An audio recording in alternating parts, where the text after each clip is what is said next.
ময়মনসিংহের জয়নুল আবেদিন পার্কের ফুডকার্ট জোনেই আপনারা পেয়ে যাচ্ছেন একসাথে অনেকগুলো খাবার, যেখানে থাকছে ধোয়া ওঠা হাঁসের মাংসের সাথে গরম গরম চালের রুটি, গরুর চুই ঝালের সাথে খিচুড়ি, চিকেন রামেন, মোমোর কম্বো প্লেটার এবং কফি।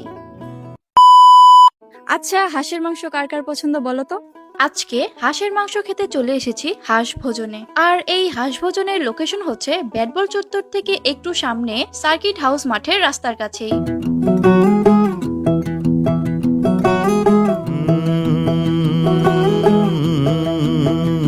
আমি নিয়েছি তাদের হাঁসের মাংস, আর এই হাঁসের মাংসের প্রাইস কিন্তু 150 টাকা।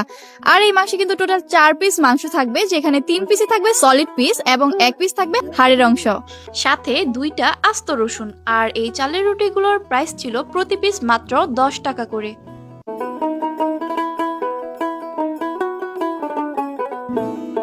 তাদের হাঁসের মাংসের টেস্ট কিন্তু বরাবরের মতোই আমার কাছে অনেক ভালো লাগে। আর তাদের খিচুড়ি এবং গরুর চুই ঝালের টেস্টও আমার কাছে খুবই ভালো লেগেছে। খিচুড়ি ফুল 50 টাকা এবং গরুর চুই ঝাল ফুল ছিল 160 টাকা। লোকেশন তো বলেই দিলাম, ব্যাটবল চত্বর থেকে পার্কের দিকে ঢুকতেই হাতের বাম পাশে। যেহেতু এখন এক জায়গাতেই অনেকগুলো ফুডকার্ট পাওয়া যাচ্ছে, তাই তারা এইখানটার নাম দিয়েছে ফুডকার্ট জোন।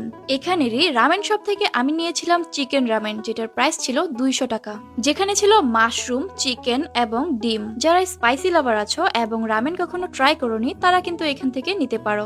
একই জায়গাতেই আরেকটা ফুডকার্ট ছিল, যেটার নাম ছিল মোমো চাই। আর এইখানের মোমো কিন্তু আমার কাছে অনেক ভালো লেগেছে। শুধু মোমো নয়, এখানের রেগুলার কফিটাও আমার কাছে ভালো লেগেছে, যেটার প্রাইস ছিল 40 টাকা করে।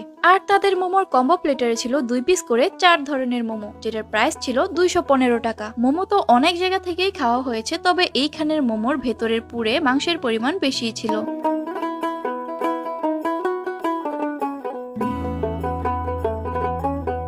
সো এভরিওয়ান, এখনই তোমাদের ফ্রেন্ডসদেরকে মেনশন করে দাও যারা এখান থেকে ট্রিট নিতে চাও। এইখানে কিন্তু একই সাথে অনেকগুলো ফুডকার্ট তোমরা পেয়ে যাবা। হাঁসের মাংস, চুই ঝাল, খিচুড়ি, রামেন, কফি, মোমো, আর কি চাই। তাই দেরি না করে এখনই ফ্রেন্ডস, ফ্যামিলি, প্রিয়জনকে নিয়ে চলে যাও ফুডকার্ট জোনে। ওকে, বাই।